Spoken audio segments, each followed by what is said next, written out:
Home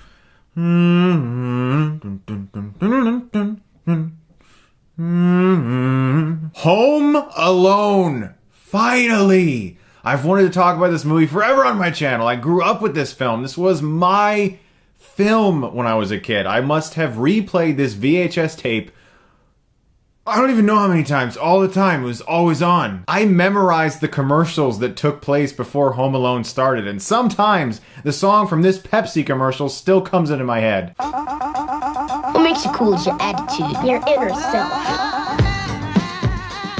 It's not the way your hair is cut. I have to show you the full shirt. Oh, it is beautiful. And so ugly.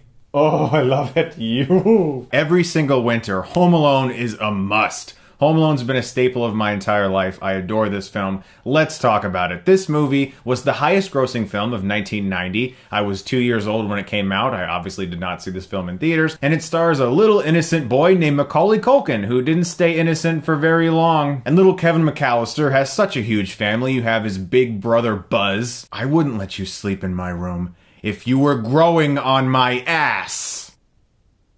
And right now, he feels like everyone's kind of against him. His parents don't seem to like him right now. And then, of course, there's Uncle Frank. Look what you did, you little jerk. And of course, as I'm sure basically all of you know, his parents go on this vacation with all of their family and accidentally leave him home alone. And he has to fend for himself when two burglars, played masterfully by Joe Pesci and Daniel Stern, decide to break into his house for Christmas. I made my family disappear. What can I say that hasn't been said already about Home Alone? Well, when a movie is this popular and so many people have talked about it for various decades already, decades.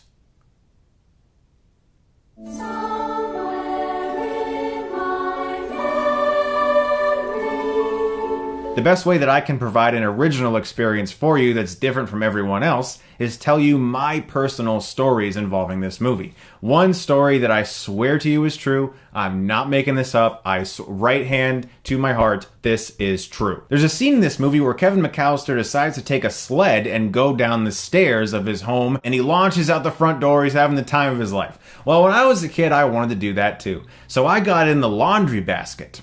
The plastic laundry basket, and I went up to the top of the steps and I sat in that laundry basket. I must have been 4 years old. I don't know, 4 or 5 years old. I got in that laundry basket and I teetered on the edge of those stairs and I just went full on all the way down the stairs in a laundry basket. I then, for whatever reason, besides the fact that I did it without getting caught, decided I should tell my parents what I just did because I don't know, I was just a good kid. And my mom laughed a lot, and gratefully I wasn't injured, and she will tell that story to you forever. She will tell that story to people until their ears fall off. And you bet as a kid I set up a lot of micro machines. I had micro machines that had to go in front of doors, and people often were like, Chris, you're gonna kill somebody. Yeah, but Home Alone, it's so good, right?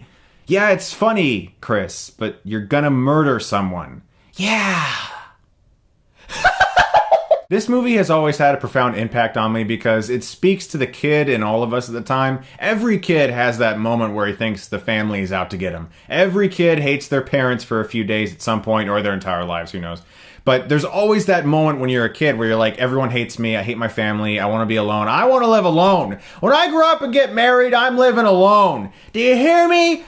I'm living alone! I gotta say, this is a really well-directed movie. It's not just a fun childhood film. As an adult, I have rewatched this every single year, and I find things each year that I appreciate more about it. Chris Columbus directed this movie, who later went on to direct the first 2 Harry Potter films, and he has a great sense to him visually, and he's really good at setting up jokes, because the humor in this movie is on point. And it's not just the slapstick humor of the booby trap sequence, which we'll talk about. It's actually the editing.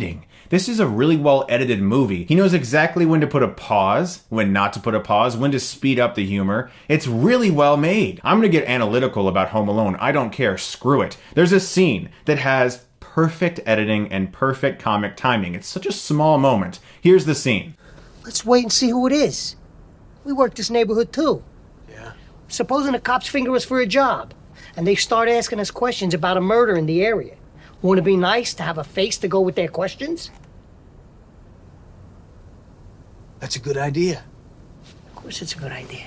Nowadays, they would have cut out that pause before Daniel Stern says that's a good idea. But seeing him sitting there pondering about it for a second just sells his character's true stupidity. And it's genius editing. The entire film has really good editing like that. And Macaulay Culkin genuinely is perfect in this movie. It's one of the best child performances ever. He's amazing in this film. He gave everything that this film needed. He was the kid hero of the 90s. He really was. He was that kid that every single kid was like, yes, I want to be him. I want to be home alone. I want to have all this fun. I want to set up booby traps. I want to steal my brother's BB gun. Buzz, I'm going through all your private stuff. You better come out and pound me.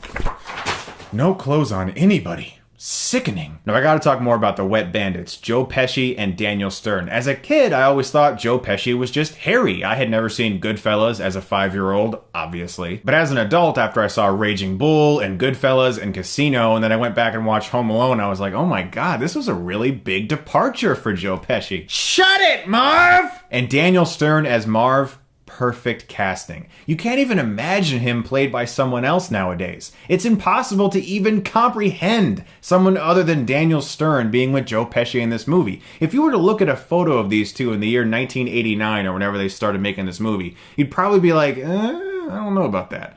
Their chemistry is perfect. We'll come back around 9 o'clock. That way it's dark then. Yeah, kids are scared of the dark. You're afraid of the dark too, Marv. You know you are. And how can I not talk about the scene? The aftershave scene. Ba-da-ba-doom, dum-dum, dum-da-dum, ba-da-ba-doom, dum-dum, dum-da-dum, I'm dreaming of a white Christmas, just like the ones we used to know. Dum-dum, dum-da-dum, dum-dum. Ah! The film also has a great backstory with Old Man Marley, this older guy who walks up and down the streets every night, salting the sidewalks. You see that garbage can full of salt? That's where he keeps his victims. The salt turns the bodies into mummies. Mummies. It's such a great bait and switch because even John Williams' score, which by the way, of course, is just, it's perfect. There's nothing wrong with it. It's amazing. Even his score sets up this guy to be this really evil person. Every time it pans to him, dum dum dum dum. Do you hear me? I'm not afraid anymore.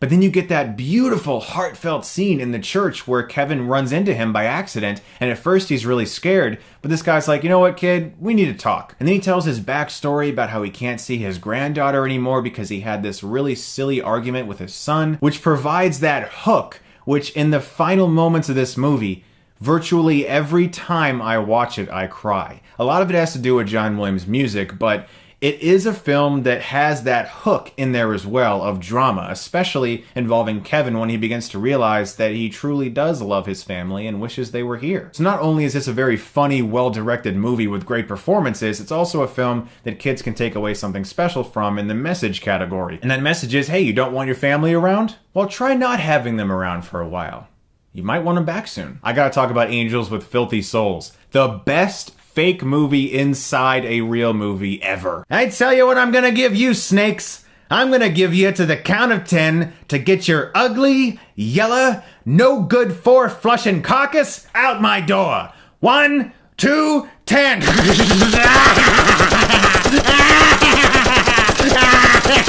Merry Christmas, you filthy animal. There's such a great setup because you see that tape early in the film and Kevin's scared by it. Then he decides to use it against people in the movie. He uses it against the Little Nero's pizza delivery guy in a great scene, and he uses it against Marv. So the kid is smart. He uses his head. Adults can enjoy watching this kid figure things out. You don't have to be a kid to be like, yay, this movie's entertaining. I like movies. I'm a little boy. As you get older, you're like, that kid's clever. I like that kid. And no scene in this film shows his cleverness better than the supermarket scene. Where's your mom? She's in the car. Where's your dad? He's at work. What about your brothers and your sisters? I'm an only child.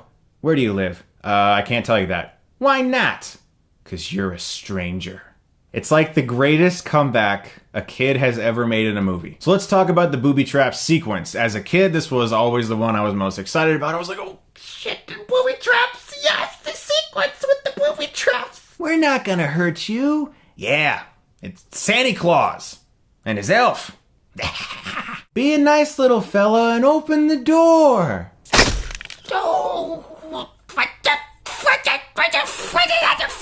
What happened? Get that little... This sequence is hilarious. Everything about it is just so gut-bustingly funny, and it's not just because the slapstick is good. As I said, a lot of this has to do with excellent editing and timing. Why the hell do you take your shoes off?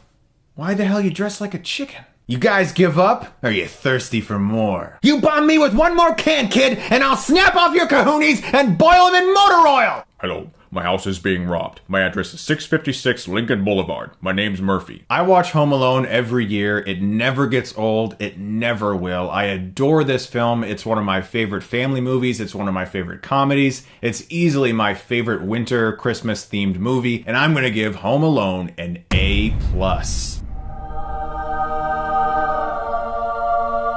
Guys, thank you so much as always for watching my review of Home Alone. I hope you guys are having a great winter break. If you're interested in a review of Home Alone 2, my good buddy and longtime friend John Flickinger, aka The Flick Pick, has just posted his review for Home Alone 2 Lost in New York. There's going to be a link for that in just a second here. Go over to his review, show him some love. You guys are the best. Thank you so much as always for watching, and if you like this, you can click right here and get Stuckmanized.